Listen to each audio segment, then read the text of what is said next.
저는 근 20여 년 동안 전도 사역을 감당하셨습니다. 그리고 어느 때인지는 모르지만 오늘 로마서는 사역의 후반부 어느 쯤에 로마 교회를 향해 쓴 서신일 것으로 봅니다. 이렇게 생각하는 강력한 증거가 있습니다. 그것은 바로 로마서의 내용 자체라고 생각합니다. 1장에서부터 사도께서는 예수님으로부터 시작된 복음의 내용을 세세히 혹은 웅변적으로 변증하고 있기 때문입니다. 그리고 오늘 우리가 보고 있는 유대인에 대한 생각이 또한 그 증거라고 봅니다.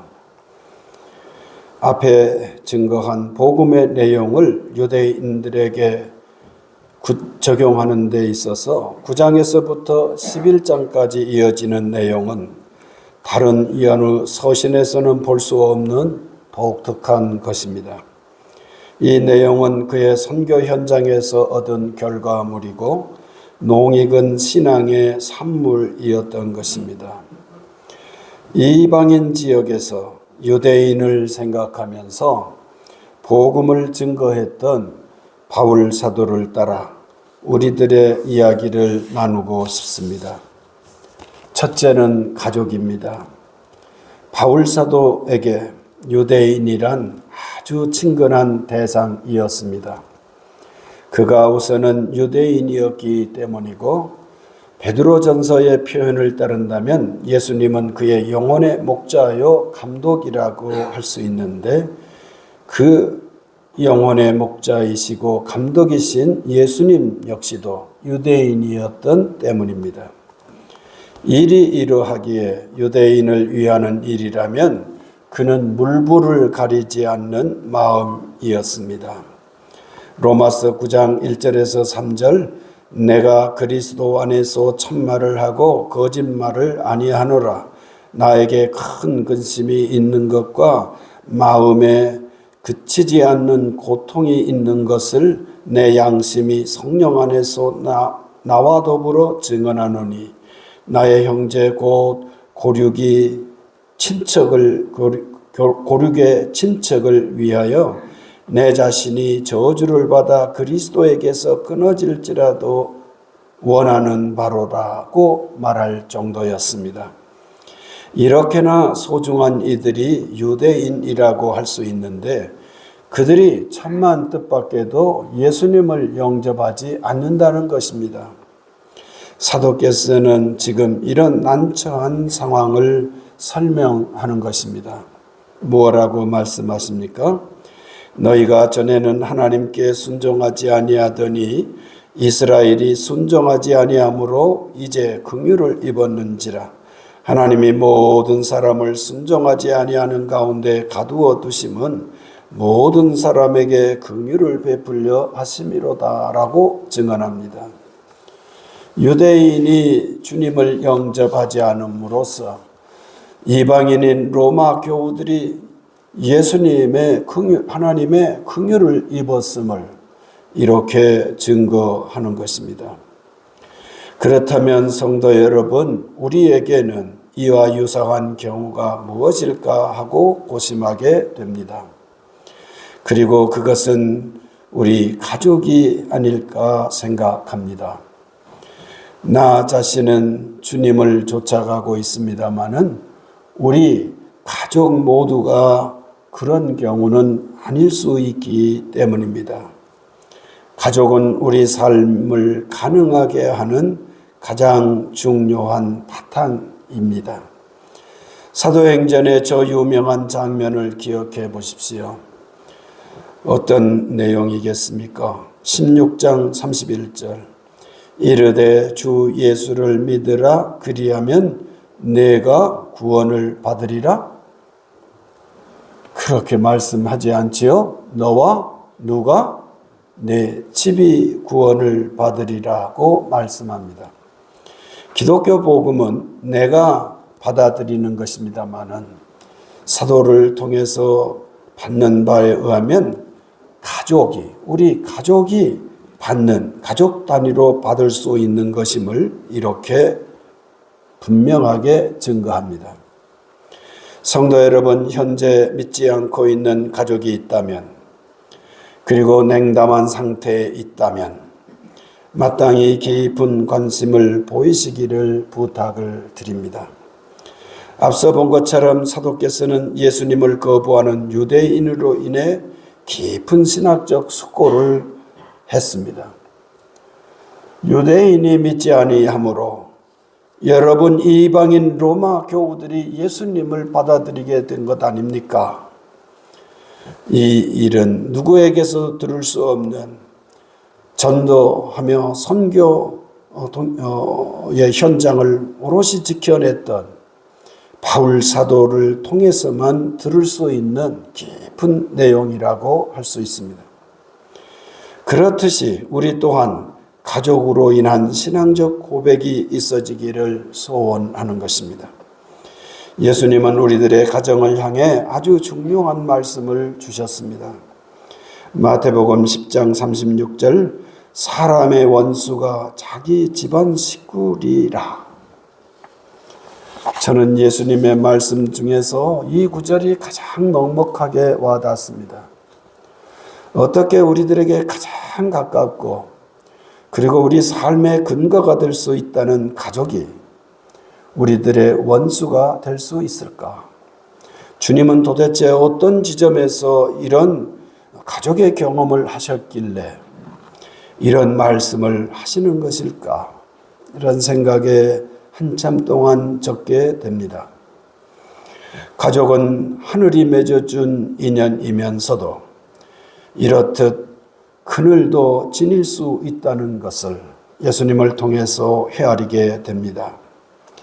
그렇기에 우리 주님은 이렇게도 말씀하십니다. 마태복음 12장 5절, 누구든지 하늘에 계신 내 아버지의 뜻대로 하는 자가 내 형제요 자매요 어머니이니라. 믿지 않는 가족, 냉담한 가족을 위한 생각이 그런 뜻에서 깊어지기를 기원하며 우선으로 우리들의 선교적 대상임을 기억하시기를 바랍니다. 둘째로 재물입니다. 재물, 물질은 인간 삶의 기본적 요소입니다. 바울 사도께서는 지중해 연안에 흩어져 살던 유대인들을 먼저 찾아갔고 복음을 전하였습니다. 그 증거가 회당이라고 하겠습니다. 사도행전을 보면 거의 언제나 사도께서는 그 지역의 회당을 찾아 예수님을 증거했던 것을 볼 수 있습니다. 따라서 유대인은 그리고 그들의 신앙은 사도의 선교 전략에서 상수였고 기본값이었다고 해야 옳을 것입니다. 그렇다면 우리에게 그런 경우는 무엇일까요? 우리 삶의 상수요 기본값은 도대체 무엇일까요? 저는 그것이 바로 물질과 소유에 대한 관심이라고 꼽고 싶습니다. 성경을 통해 하나님께서는 이 내용을 말씀하십니다. 창세기 1장 28절, 하늘의 모든 새와 땅에 움직이는 모든 생물을 다스리라 말씀하십니다. 여기서 움직이는 모든 생물 다스리라고 하셨는데 고대 사회로 연결해서 이걸 다른 말로 표현하면 물질적 내용이라고 해야 옳을 것입니다. 생물이 많으면, 즉 가축이 많으면 그 시절의 히브리인들에게 있어서는 유력하고 유복한 경우였습니다. 그 유복하고 유력한 내용들을 다스리라고 말씀하십니다. 이 다스리라는 언급은 하나님께서 창조하신 물질 세계를 잘 관리하라는 뜻이기에 물질은 악하다, 소유에 대한 집착은 버려라 라고 하는 이원론적으로 성경은 엮여지지 않습니다. 다만 그것의 한계를 지적할 뿐입니다. 누가복음 16장 13절 집 하인이 두 주인을 섬길 수 없나니 호기를 미워하고 저를 사랑하거나 호기를 중히 여기고 저를 경히 여길 것임이니라. 너희는 하나님과 재물을 겸하여 섬길 수 없느니라고 말씀합니다. 예수님은 우리가 재물과 소유를 잘 관리하되 다스려 가기를 말씀하십니다. 그것의 주인이 될지언정 종이 되어 호덕이지 않기를 당부하십니다.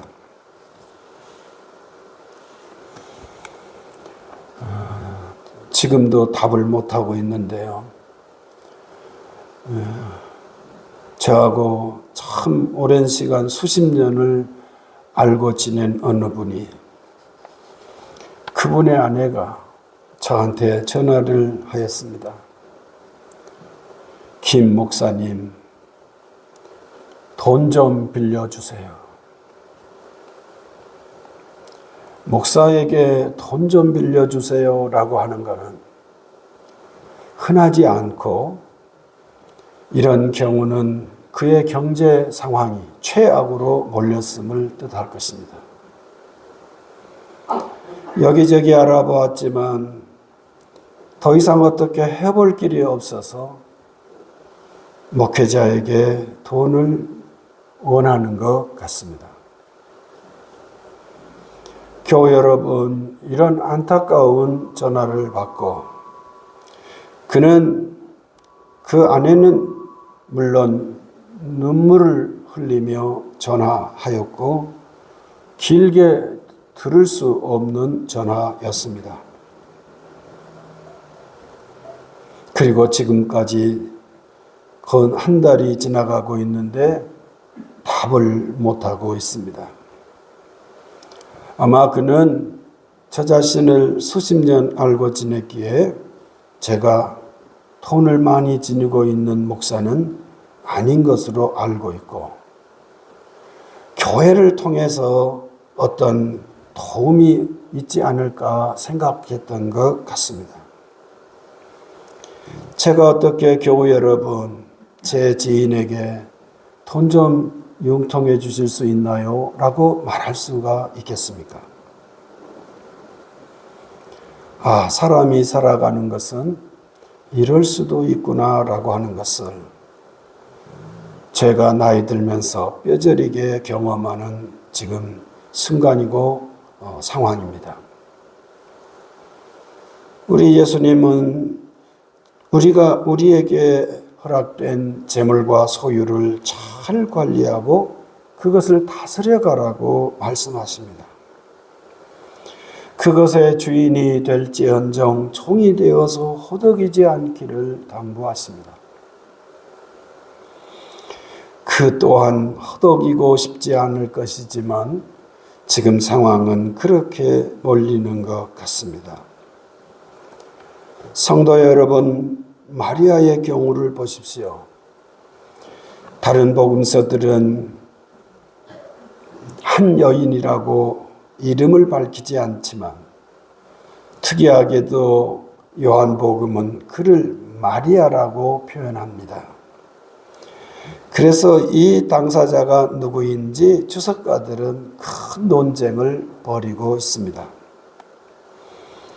이 사람이 주님께 상상할 수 없는 그런 낭비를 하고 있었습니다. 물론 제자들의 눈에서 볼 경우에 말입니다.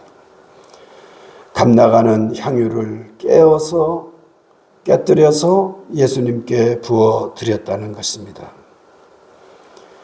그런데 주님의 말씀을 들으십시오. 마가복음 14장 8절 그는 힘을 다하여 내 몸에 향유를 부어 내 장례를 미리 준비하였느니라.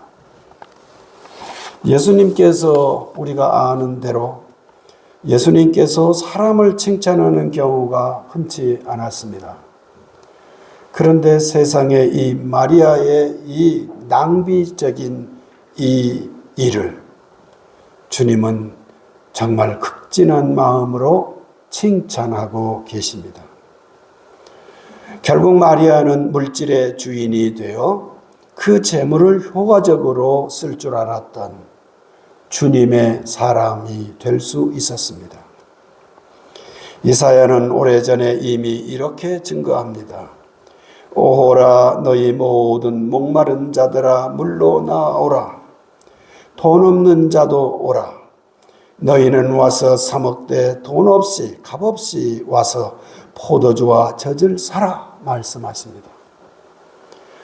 돈으로도 살 수 없는 것이 있다는 말씀이고 돈 많아도 다 살 수 있는 것은 아닌 것임을 이렇게 일깨워주고 있습니다. 우리 그리스도인에게도 돈과 재물과 물질은 신앙적 과제임을 결코 잊지 마시기를 바랍니다. 바울 사도에게 유대인이 그러했듯 우리에게는 물질이 그런 경우인 것임을 기억하십시오. 너희가 어찌하여 양식이 아닌 것을 위하여 은을 달아주며 배부르게 하지 못할 것을 위하여 수고하느냐? 내게 듣고 들을지어다. 우리 하나님께서는 예언자 이사야를 통해서 통렬한 말씀을 주시고 계십니다. 셋째는 자아입니다. 성도 여러분, 나의 자아는 나 자신인 것을 아십니다. 그렇다면 그것은 나에게 가장 가까운 존재입니다. 더 쉽게 표현해 본다면 쉽지만 사실상 의미는 그렇게 쉽지 않은 것이긴 한데요. 나는 나 자신에게 가장 가까운 존재라 그 말입니다. 그런데도 우리들은 짐짓 이 내용을 외면하면서 사는 것 같습니다. 우리 사람들은 많은 나의 자아에 둘러싸여 살고 있습니다. 이 내용은 현대 정신과학이 밝힌 성과 중에서 많은 분들이 동의하듯 가장 빛나는 내용이라고 하겠습니다. 나라고 하는 존재는 하나가 아니라는 것. 나라고 하는 존재는 여러 겹으로 둘러싸여져 있는 마치 저 밖의 세상이 우주가 여러 겹의 형태로 한없이 무한하게 크다고 한다면 인간의 존재도 내면적으로 한없이 겹으로 둘러싸여 있는 소우주라고 그렇게 말들 합니다. 그래서 이 내용을 따라 우리 나라의 어느 대중 가수는 내 속에 내가 너무 많아라고 아주 절실하게 노래했던 적이 있지 않습니까? 성도 여러분, 이스라엘의 말에 얼굴에 해당하는 말이 파님인데 이 파님이라는 이스라엘 단어는 항상 복수형으로 쓰입니다. 그러니까 우리말로 직역을 하면 이제 김 목사의 얼굴이라고 우리는 하잖아요. 근데 이스라엘 말로 김 목사의 얼굴이라는 말은 성립하지 않아요. 김 목사의 얼굴들은 하고 이렇게 말해요. 어제 여신도의 지구회가 우리 교회에서 있었잖아요. 이 지구회장이 저를 보더니 어디 아팠어요? 아니 제가 아팠는지는 모르겠어요. 어제 지구회도 있었고 또 우리 신동현 집사님, 권순웅 집사님, 신동욱 집사님 참여한 그 공연이 있어서 거기는 꼭 가보고 싶었어요. 그게 토요일 날 이렇게 겹쳐 있으니까 금요일 밤에 거의 새면서 주일 준비까지 이렇게 마쳤거든요. 그러니까 아마 피곤해 보였던 모양이에요. 어디 아팠어요? 아니 김 목사님 얼굴이 편치 않아 보여요? 우리는 이렇게 표현하잖아요. 그런데 이거는 히브리 문법으로 말하면 말이 틀렸어요. 김 목사님 얼굴들이 피곤해 보이네요? 이렇게 말을 해야 돼요. 즉 단수 명사가 아니라 이 말입니다. 항상 얼굴은 복수 명사로 쓴다는 점 참 특이합니다. 고대 히브리 사람들은 얼굴은 물론 하나이지만 많은 얼굴들을 드러내며 살아가는 그 인간의 복합적 내면을 그렇게 표현했다고 생각할 수 있습니다. 그들의 통찰력이 아주 빛나는 장면이겠습니다. 고대 로마 사람들도 이에 비슷한 것 같습니다. 영어의 인격에 해당하는 낱말이 로마 말로는 페르소나라고 말한다는데, 이 페르소나라는 말은 가면이라는 뜻이랍니다. 그러니까 로마인들 역시 우리의 인격, 퍼슨이라는 것은 여러 가지 가면으로 구성된 다면적 성격임을 알았다고 할 수 있겠습니다. 우리는 하나의 가면만 가지고 살아가는 것이 아니라 여러 경우에 여러 가면을 둘러쓰면서 그렇게 살아간다 그 말입니다. 우리는 하나의 얼굴, 하나의 자아가 아닌 여러 경우의 자아를 지니고 있지만 우리 존재의 저 깊은 지성소에는 자기, 셀프가 우리 주님을 모시는 자리라고 영성가들은 말하고 있습니다. 그러니까 한없이 깊은 저 깊은 곳에, 우리 내면의 깊은 지성소에 그 자기의, 그 셀프에, 영어로 말하면 셀프에 우리 주님이 자리 잡지 않는다면, 그리고 그 겉껍질에 해당하는 자아에만 우리가 모시고 있다면 우리의 신앙은 항상 요동하게 된다는 거예요. 내 깊은 저곳에 주님을 모셔야 되고 그 모신 사람만이 신앙생활을 충실히 하되 겉에서 보면 이 사람은 자기를 비하하지 않고 자기를 학대하지 않고, 아니 목사님 자기가 자기를 학대할 수 있습니까? 이렇게 말할 수 있지만 이 정신의학자들인지 심리학이라든지 교육학을 공부하신 분들에 의하면 우리 사람들은 자기를 한없이 학대한대요. 누구와 비교하면서 한없이 자기를 비하한대요. 남들은 나를 괜찮게 보고 있는데 정작 나는 깊은 상처를 지니고 그렇게 우울하게 살아가는 경우가 현대인은 특히 많고 많다는 것입니다. 어떤 분들은 그래서 그런 말도 해요. 목사님들이 정신병원에 그 정신 상담가한테 먼저 좀 상담을 받아라. 5년을 목회했으면은 안식년을 갖는 동안 적어도 한 달 정도는 혹은 2달 정도는 정신의학자를 만나서 정신과 선생님을 만나서 자기를 노출시켜라. 무섭기도 하고요. 아주 소중한 권면입니다. 어떻게 자기 속을 깨끗하게 하지 못하면서 어떻게 현대적 상처를 모두 다 지니고 있는 교우들을 상대할 수 있겠는가? 처음에는 좀 가볍게 사귀었던 분인데 나중에는 깊은 관계로 사귄 우리 어르신 한 권사님은, 그 약사님은 저한테 그런 말을 하시더라고요. 목사님, 이분은 약사셔서 그런지 깔끔하게 청소하는데도 일가견이 있는 분인데요. 목사님, 비누곽도 닦아야 해요.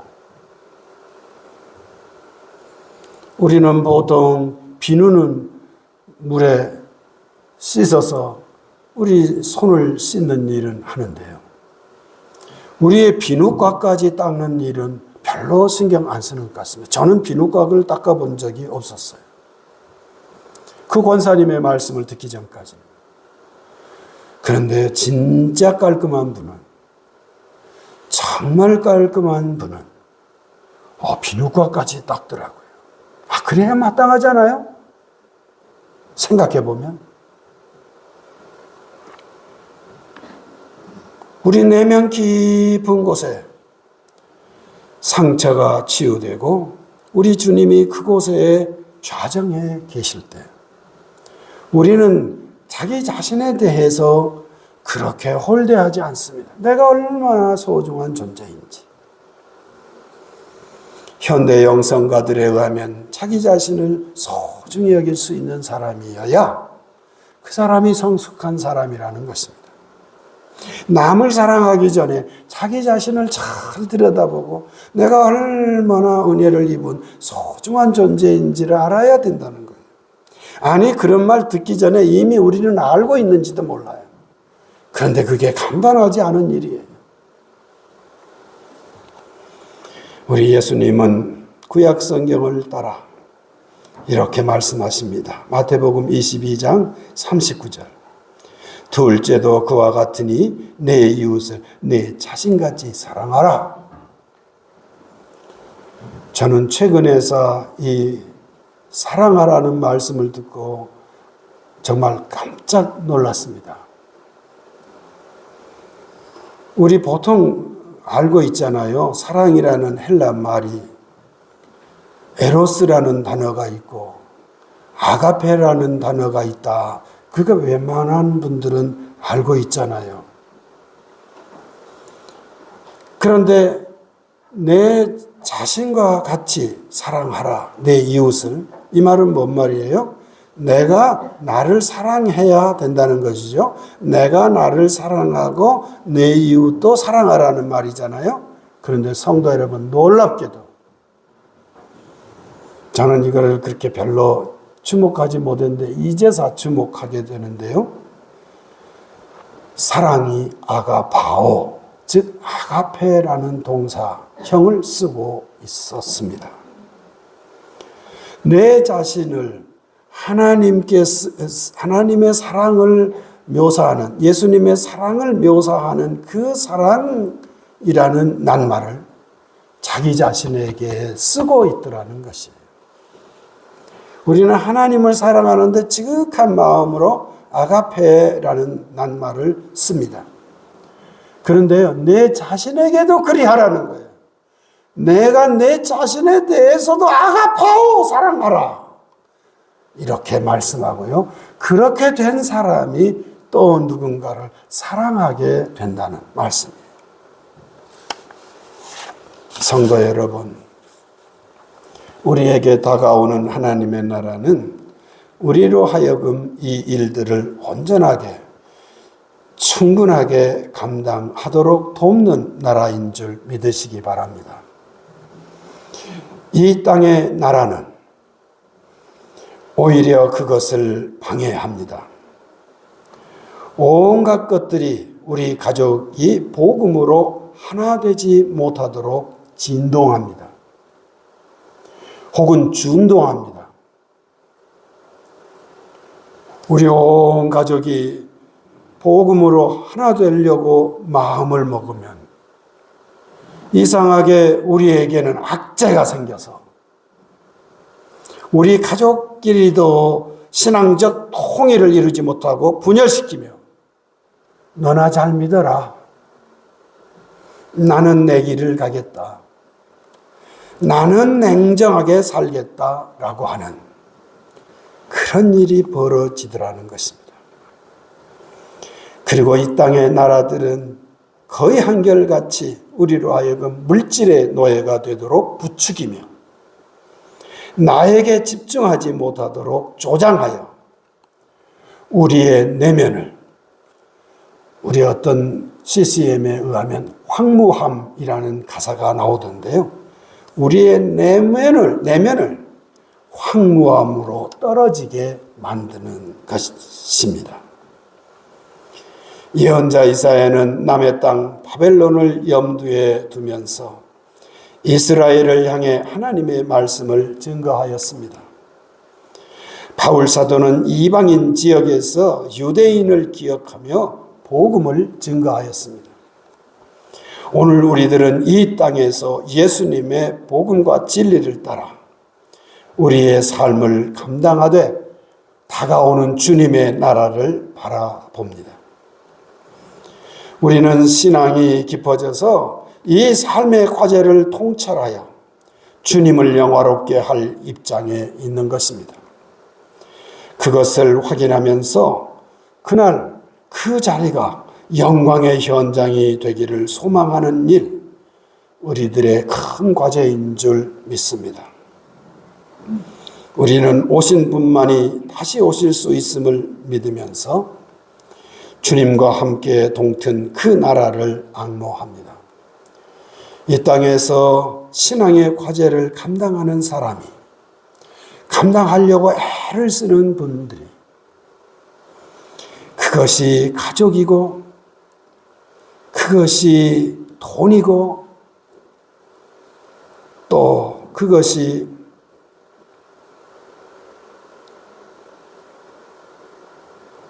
자기 자신임을 이렇게 헤아리면서 그것을 잘 감당하려고 몸부림하는 이들에게 주님으로부터 오는 그 새하늘 새 땅 새 예루살렘은 멋지고 충분한 나라가 될 것을 믿습니다.